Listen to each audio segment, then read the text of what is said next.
So Anthony Joshua started camp for his April 1st fight against American Jermaine Franklin, and amidst the split with Robert Garcia, who AJ hired for the Oleksandr Usyk rematch, and the many rumors of new coaches, the former two-time unified heavyweight world champion has settled on Texans boxing trainer Derrick James.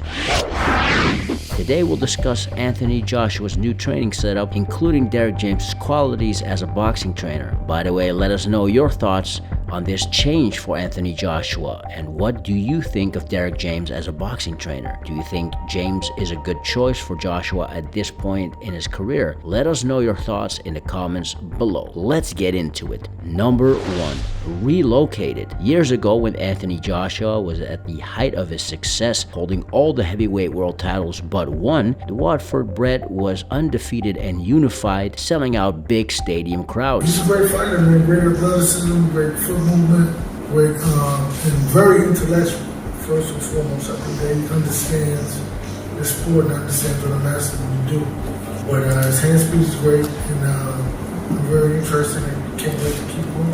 And so, he has a lot to prove, but I think that, he'll be the guy he's supposed to be out there, night of the fight. With all of the successes Joshua was having, logically speaking, he did not want to change his training staff, much less relocate to another place. Next to longtime trainer Rob McCracken, the cracks, no pun intended, were starting to show. Yes, AJ had done extremely well thus far, and of course has always worked hard for all the things he had achieved up until then. However, there were some issues surrounding Joshua's cardio, being too muscle-bound, and also boxing technically. And Joshua wasn't getting the signs for adjustments from his own team. Many observers were critical, especially stateside. So when Joshua took his first loss to Andy Ruiz Jr. in 2019, AJ was boxing pundits' favorite target. First of all, let's call this what it is. Anthony Joshua lied to us. This guy, before the start of the fight, had his arms up on the rope with his mouthpiece hanging out his mouth, for crying out loud. He looked gassed by the time the second round arrived. He looked completely disinterested, and obviously he wasn't incentivized to do anything else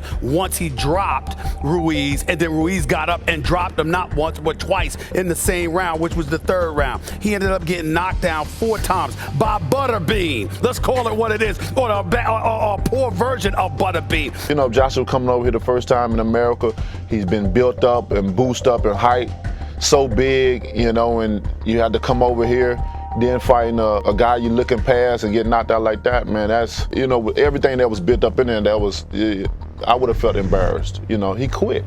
The guy gave up in the ring. Yeah. He got dropped 4 times and gave up. You talk about a fight that took physical fitness back a century. That's how bad this was, okay? That was a beat down. That's the kind of stuff that you're scared to go home and see your family after that one because it's so damn embarrassing. That's the kind of beat down we saw from Anthony Joshua Saturday night, and you the heavy favorite. It's one thing to get caught. It's another thing to get beat up and look gassed and apathetic along the way. Perhaps AJ had grown too accustomed to the way he was doing his things. Going to Derrick James' world-class boxing gym might just be the thing that Anthony Joshua needs right now. Number 2, former pro fighter. Now, of course, Derrick James isn't the most decorated fighter turned boxing trainer.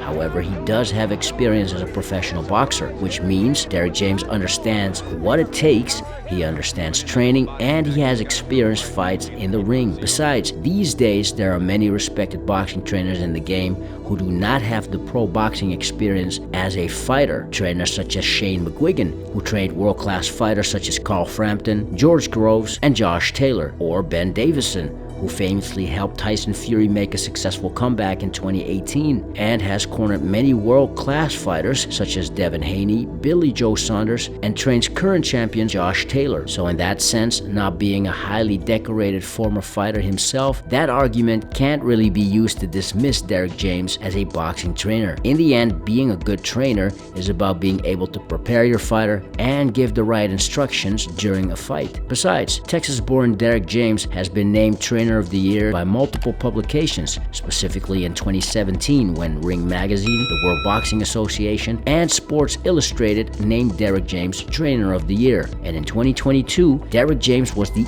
only boxing trainer who successfully coached 2 fighters to multiple world championships simultaneously. Number 3, Derrick James' resume. Now, even though the stable of Derrick James isn't that big, he does have some quality boxers in his stable. Jermell Charlo is the current undisputed light middleweight champion. When working with Derrick James, it's like, wow, you get to see another guy with the same ambition, the same drive and determination. Who avenged his draw with Brian Castaño, stopping the Argentinian in their rematch in 2022, becoming the first fighter in the history to hold all 4 belts in the 154-pound division. Perhaps Derrick James' most notable mentee is Errol Spence Jr. I kept working out with him because I seen the results. To that point, we just kept talking and then just getting closer and closer, like a big brother, little brother. The unified welterweight world champion who successfully added the WBA world title with a stoppage victory over Yordenis Ugas in 2022 to his already existing IBF and WBC world title. Then there's Frank Martin, a promising young contender who, despite his short amateur boxing career with just 58 bouts, was fairly successful, being runner-up in the 2016 U.S. National Amateur Boxing Championships after winning the prestigious Golden Gloves earlier that same year. And at the making of this recording, Frank Martin is ranked in the top 10 in the 135-pound division of all the 4 major sanctioning bodies. Derrick James's fighters are known for their aggression as well as their petty rivalries, which have resulted in them barely being happy to hear the final bell,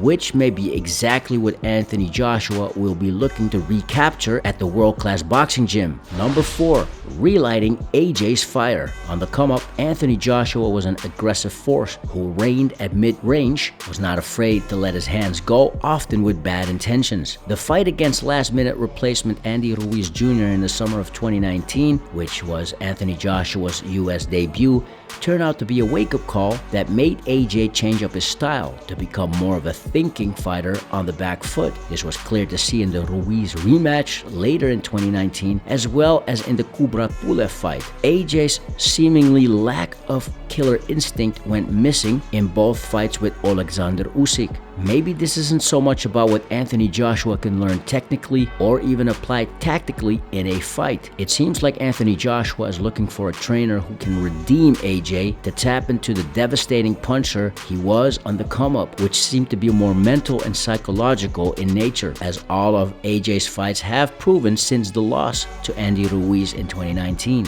It will be interesting to see how Derrick James will instill his teachings to the former unified heavyweight world champion, especially since Derrick James hasn't worked with a top heavyweight so far, and also since they have about 2 months to prepare for the fight against Jermaine Franklin. Throughout my career, I think this is probably the most serious time I've taken it in terms of like my food, my sleep. I'm not really there to like go out for coffees and talk about bull. I'm there to fucking work and put my head down and get ready for a fight. Sorry about my language as well, but yeah. Given that many believe Joshua has lacked the energy and the swagger he had on the come-up in recent years, fans may begin to exhibit cautious optimism that AJ may revert to his old self under the American's tutelage. Number 5, long-term relationship. For me, I hope it's a long-term arrangement, but it's up to him. I can't make that decision for him. He can bring me wisdom and knowledge, but it's up to me to absorb that and do what I need to do. That's what I've realized. I can't put that pressure on Derrick and be like, give me everything and it's just gonna happen. I've got to do it.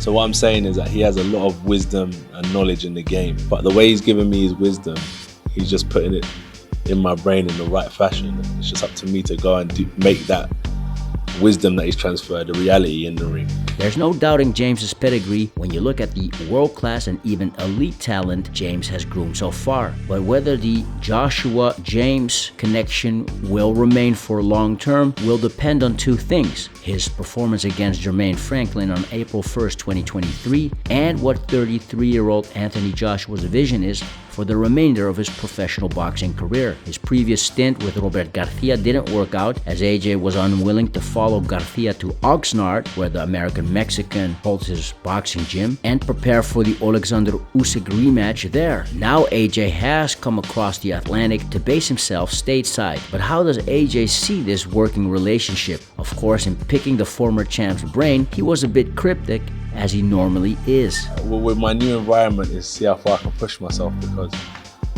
I think due to the fact that we have like a big backlog of like history and data, I know what I done to get to a certain place.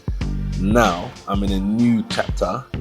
Now it feels like I'm doing more than I did before, so it'll be interesting to see what am I going to do with my life outside the ring. Fact is, Joshua has gone through 3 trainers in as many years, which suggests he's looking for a quick fix rather than doing the hard work of self-reflection to figure out what's lacking and how to overcome it. These are my points when it comes to Anthony Joshua's new training setup. What are yours? Let us know in the comments below. If you're new to this channel, we make content like this about boxing through mini documentaries, backstories, and much more. So if you enjoy that type of content, feel free to subscribe, thumbs up, and hit that notification bell for the latest here on Ringside Stories. Thanks so much for your support in advance, and welcome to the channel. Now, if you've done that already, you're amazing. We already know that you are the true undisputed world champion. Till next time, Ringsiders, this is your host, Boxing's Objective Observer, with Ringside Stories. Thanks for watching, and have a legendary day.